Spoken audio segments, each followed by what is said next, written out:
yang dulu itu, yang SD kelas 2 itu, si Menti itu loh. Ingat yang teman sebangku kamu itu kan? Iya. Kenapa? Kamu tahu nggak? Sekarang itu loh, aku kan tetap satu sekolah sama dia. Mentang-mentang dia sekarang punya teman baru, masa aku pinjem pensilnya satu tok nggak boleh, tahu nggak? Padahal dulu aku minta pensil, aku minta pulpen, aku minta buku pun dia kasih. Ada yang ketuk. Siapa sih? Masuk. Shalom. Shalom. Kak Rizky. Lagi pada ngumpul-ngumpul. Ayo kita ikut sekolah minggu yuk. Udah mau mulai nih. Udah jam berapa ini? Iya ya, udah jam Ayo, setengah ayo, 10. ayo. Yuk, Yuk. sekolah minggu yuk.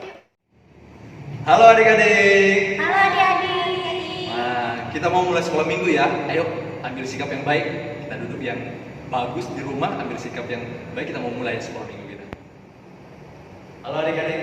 Kita mau mulai persekutuan kita. Kita mau bersyukur kepada Tuhan.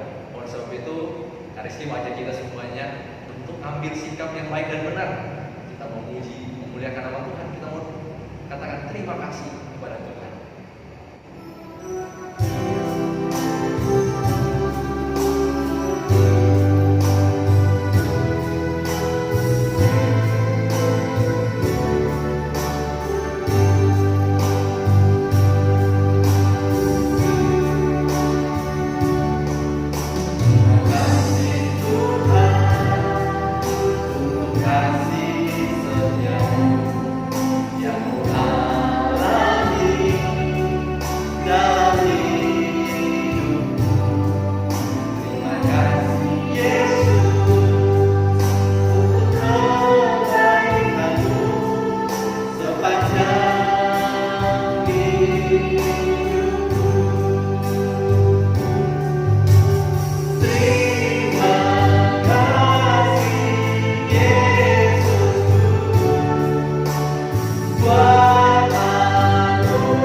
Terima kasih Tuhan ingatkan kami.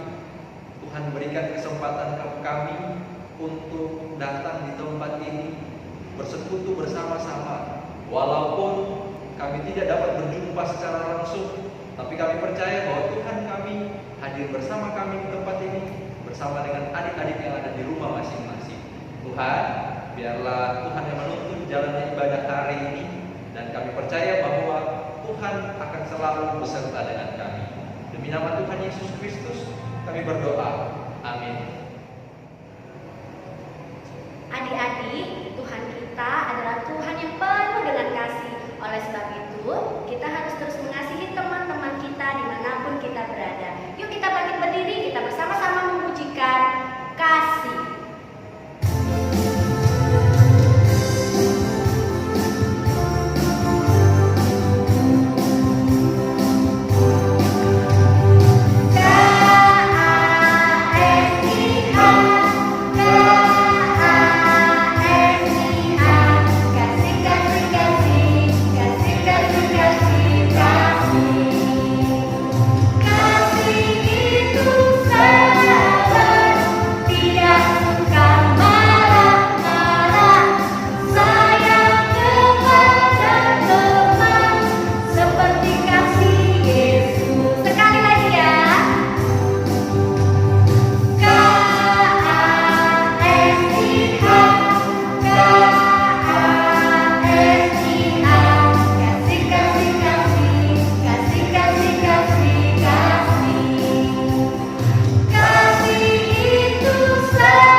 Dalam sekali, luas sekali pada setiap kita anak-anak yang dikasihi.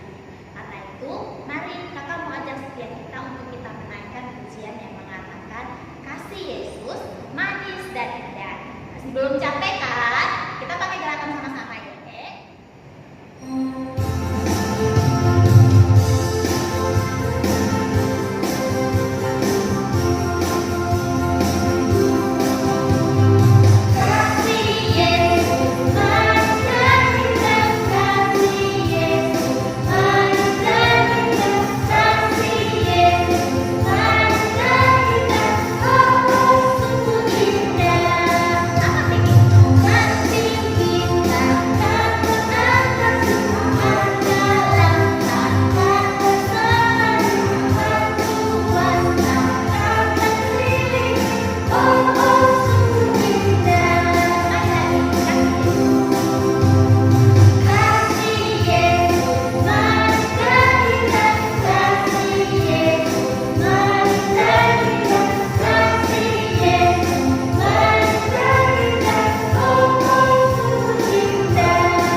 Bagi adik-adik yang ada amplop di rumahnya, disiapkan ya uangnya juga, persembahannya kita persiapkan yang terbaik buat Tuhan. Mari kita bersama-sama menaikkan pujian membawa persembahan.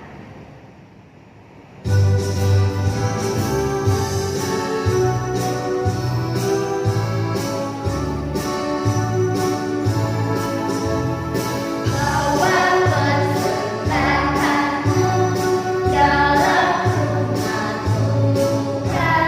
dengan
Oke adik-adik, hari ini kita akan mendengarkan firman Tuhan.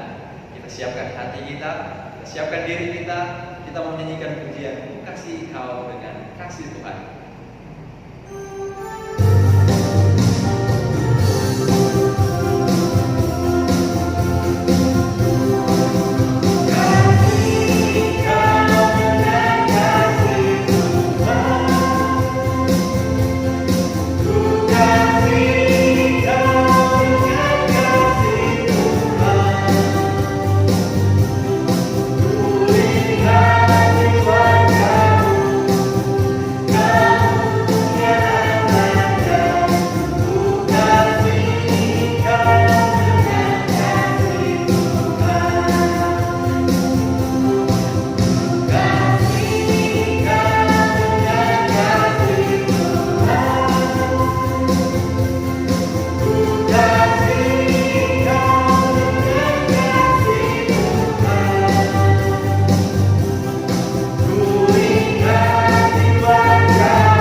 Selamat pagi adik-adik.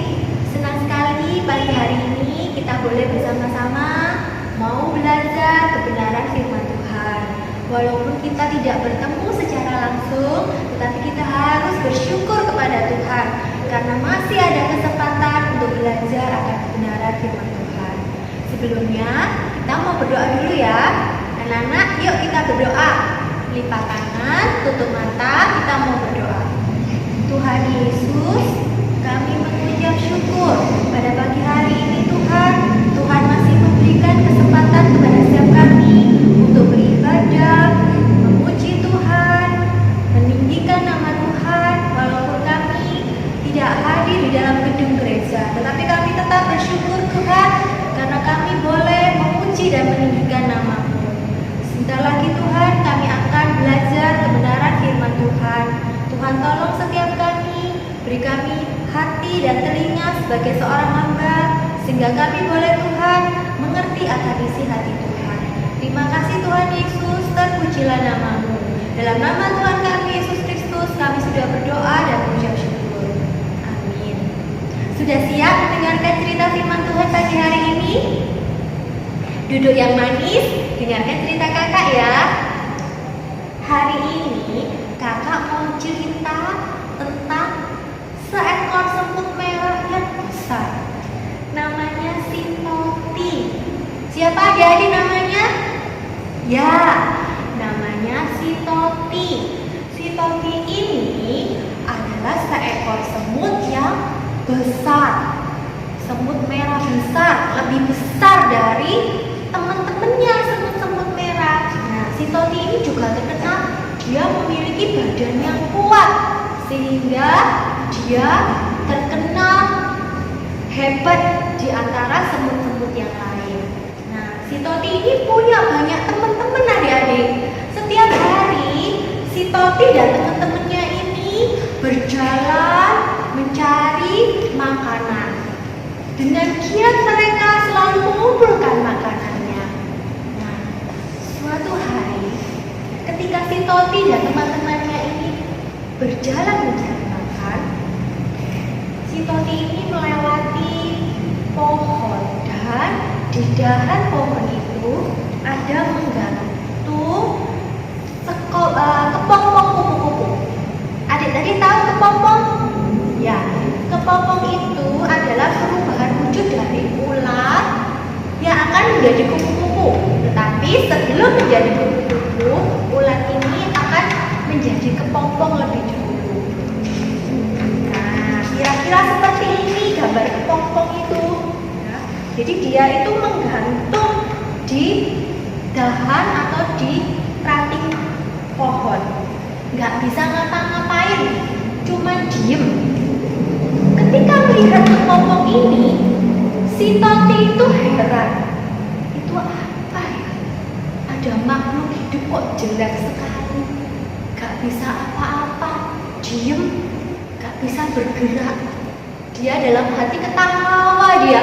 Aduh, cek Sakno ya, tapi Sakno bukan kasihan, tetapi dia mengejek kepompong ini. Dia berpikir kepompong ini adalah makhluk yang tidak berguna, makhluk yang tidak bisa ngapa-ngapain, bahkan bergerak saja dia tidak bisa.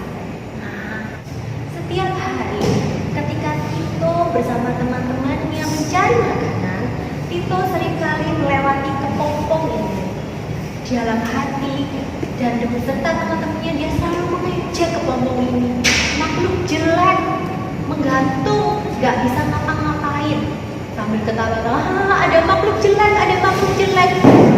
Lalu pada suatu hari ketika si Tito bersama teman-temannya ini mencari makanan, si Tito melihat ada makanan besar di sana. Ayo kita ambil makanan itu. Tanpa melihat lagi, tanpa berpikir panjang lagi, si Tito akhirnya melangkah ke depan. Tapi terlambat adik-adik. Di depan itu ternyata ada lumpur. Tapi si Tito sudah kadung nyemplung ke dalam lumpur itu. Dan apa yang terjadi? Ternyata lumpur itu bisa menyedot tubuh si Tito ini masuk, semakin lama semakin ditarik ke dalam. Semua teman-temannya takut melihat itu. Tolong, tolong, tolong aku, kata si Tito. Tapi teman-temannya tidak ada yang berani menolong. Mereka berpikir si Tito badannya yang besar saja bisa tersedot, apalagi kita yang kecil-kecil ini.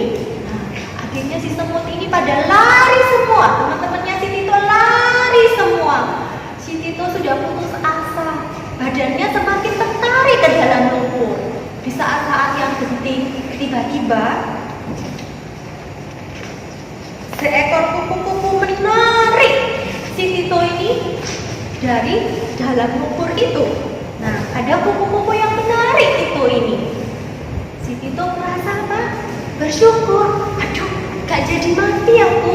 Lalu si Tito ini ditarik keluar dari lumpur, ditaruh di tempat yang aman. Lalu si Tito bilang, terima kasih kupu-kupu, kamu sudah mau menolong aku. Terima kasih. Lalu si kupu-kupu bilang, tidak apa-apa, tenang saja, aku mau membantumu. Lalu si kupu-kupu bilang, Tito, kamu tahu gak sih aku ini siapa? Enggak, kita gak pernah ketemu, kata si Tito. Iya, kamu lupa sama aku. Aku itu juga adalah kepompong yang sering kamu ejek. Hah, betulkah? Iya. Jadi sebelum aku menjadi kupu-kupu, aku harus jadi kepompong dulu. Nah, mendengar itu, si Tito menjadi takut, menjadi sedih. Lalu, kenapa kamu mau menolong aku? Kata si Tito. Bukankah aku sudah jahat sama kamu? Aku sudah mengejek kamu. Si kupu-kupu bilang, tak usah khawatir, aku sudah memaafkan kamu. Kita tanya, kupu-kupu, kenapa kamu mau menolong aku? Bukankah aku sudah jahat sama kamu? Kupu-kupu bilang, aku mau jadi temanmu. Maukah kamu jadi temanku, Tito? Tentu, aku mau jadi temanmu. Nah, sejak saat itu, si Tito berteman dengan kupu-kupu. Mereka selalu pergi bersama-sama dengan riang dan gembira. Nah, adik-adik, dari cerita ini kita bisa mengambil maknanya, yaitu apa? Kita, kupu-kupu, tidak membalas akan kejahatan yang dilakukan oleh itu. Nah, pagi hari ini kita juga akan belajar tentang kasih. Bagaimana seharusnya kita anak-anak Tuhan itu mengasihi sesama kita. Nah, hari ini kakak mau lanjutkan ceritanya. Masih mau dengarkan cerita kakak? Hari ini kakak mau cerita, tapi dari Alkitab. Kakak mau cerita dari Lukas pasal 10 ayat 25 sampai 37. Adik-adik yang kelas tengah dan kelas besar, dicatat ya. kalian baca Alkitab kalian di Lukas pasal yang ke-10 ayat 25 sampai 37. Cerita Alkitab ini adalah tentang orang Samaria yang murah hati.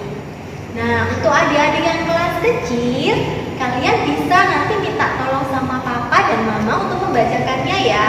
Nah, sekarang kalian duduk yang manis dulu. Kakak mau lanjutkan cerita kakak.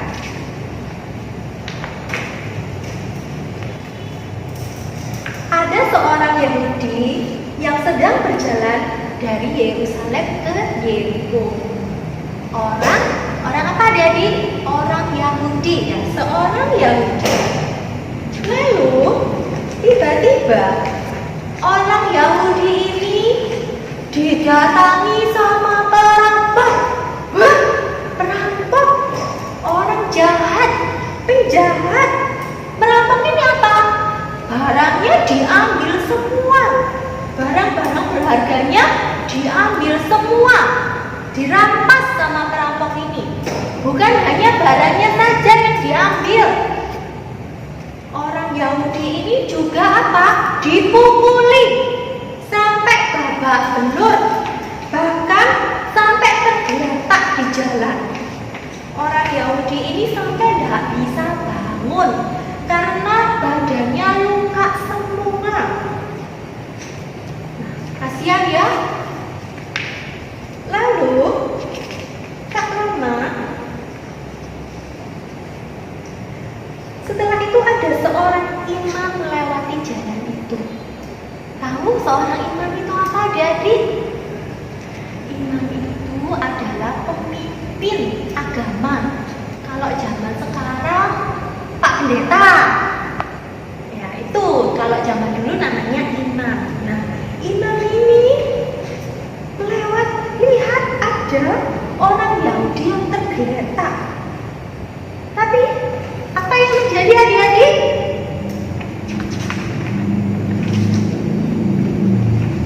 Imam itu mau menolong? Gak ditolong, dilewatin tok. Kenapa ya imam gak mau menolong? Imam itu berpikir begini, aku ini mau datang ke rumah Tuhan, mau melayani Tuhan. Kalau aku deket-deket sama orang ini, nanti aku bisa terlambat. Mungkin seperti itu ya pikirannya. Makanya orang Yahudi ini gak ditolong, dilewati. Udah, aku terlambat nanti gitu ya. Lalu tak lama lewat juga seorang Lewi. Seorang Lewi ini apa ya adik-adik? Seorang Lewi ini juga orang-orang yang pinter loh, yang ngerti agama. Kalau zaman sekarang apa ya? Mungkin seperti hamba-hamba Tuhan, penginjil, lalu guru-guru sekolah minggu. Nah, mau nolong gak orang Lewi ini? Coba tebak, mau nolong gak? Harusnya nolong ya. Orang yang ngerti firman Tuhan harusnya kan menolong. Karena Tuhan kita, perintah dari Allah Bapa kita apa? Kasihilah Tuhan Allahmu dengan segenap hatimu dan dengan segenap akal budimu. Lalu perintah yang kedua apa? Kasihilah sesamamu seperti engkau mengasihi dirimu sendiri. Harusnya kalau orang-orang yang pinter akan firman Tuhan harusnya tahu ya. Tapi nggak ditolong juga. Orang Lewi itu tidak menolongnya dan hanya melewatinya saja. Kasihan ya, orang yang sudah luka-luka seperti ini hampir mati lagi, tak ada yang mau menolong.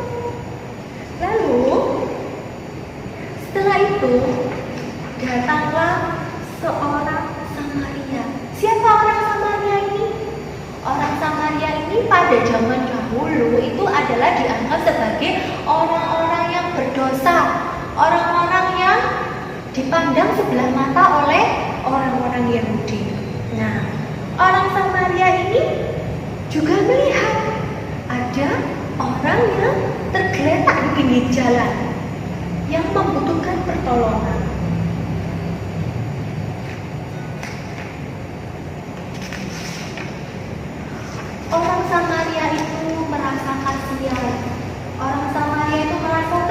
hatinya ketika melihat orang yang terluka ini.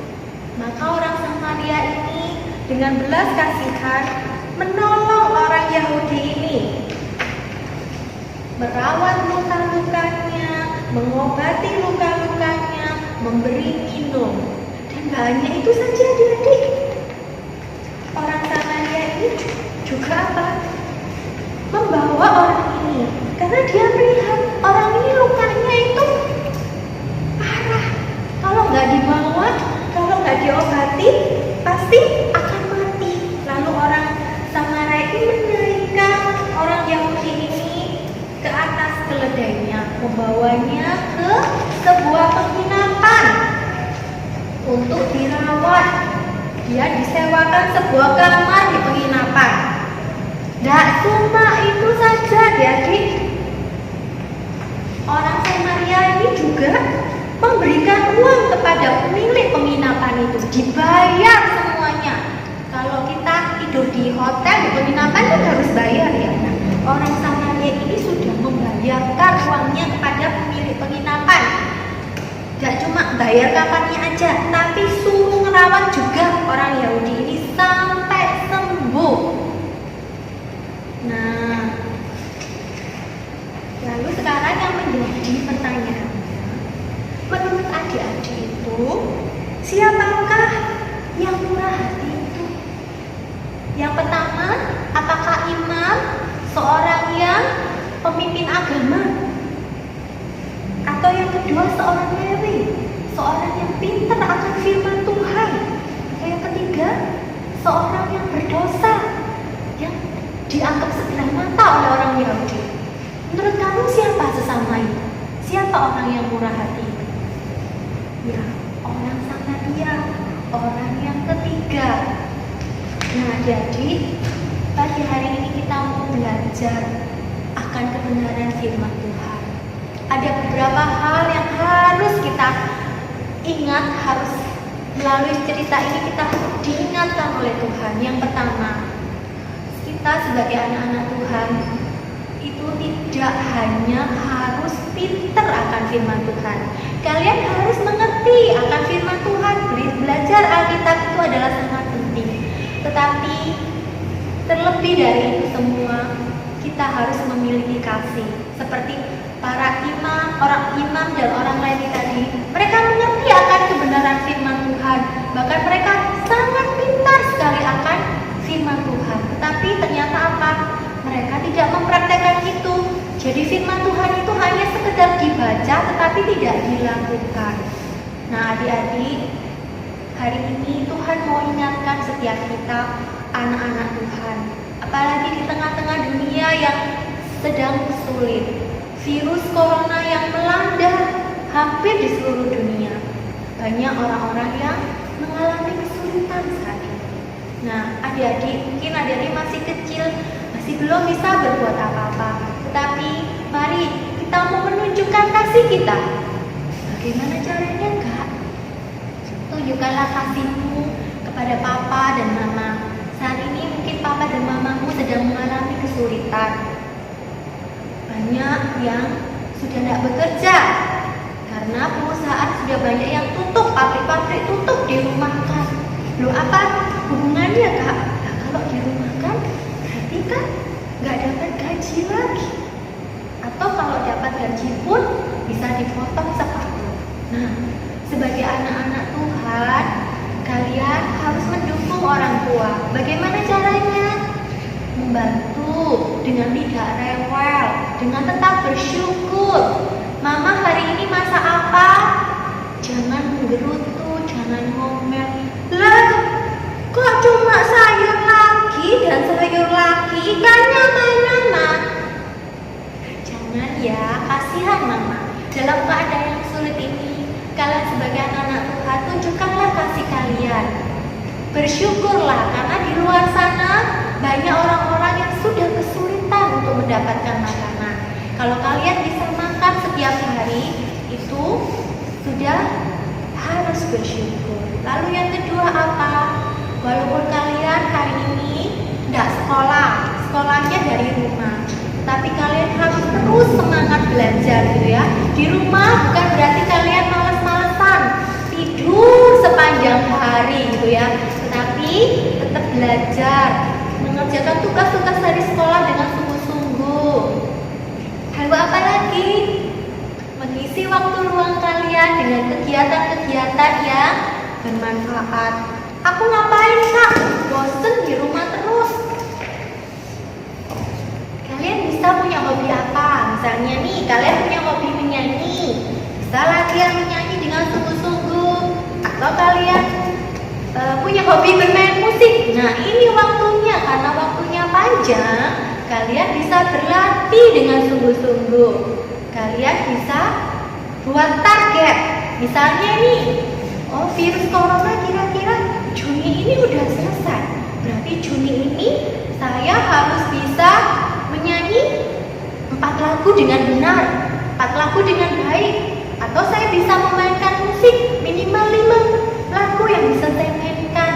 Nah, itu adalah cara kita untuk mengasihi orang tua kita, cara kita untuk menunjukkan kasih kita kepada mereka. Terus, apalagi adik-adik? Ya, tetap di rumah.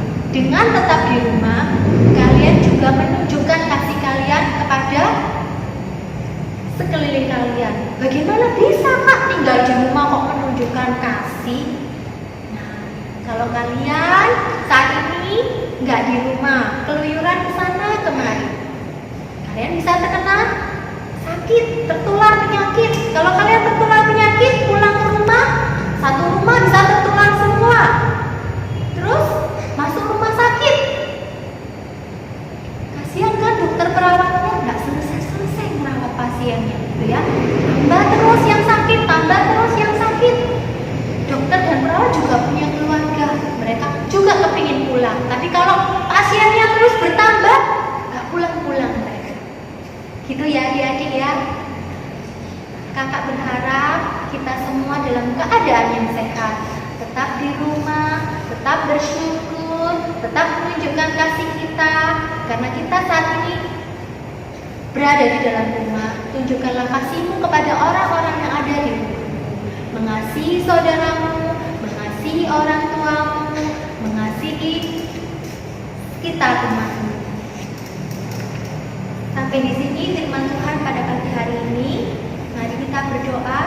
Kita tetap berdoa supaya virus ini segera berlalu dan minggu-minggu yang akan datang kita boleh beribadah tidak seperti ini. Kita boleh bertatap muka lagi. Kita boleh dengan sukacita memuji Tuhan.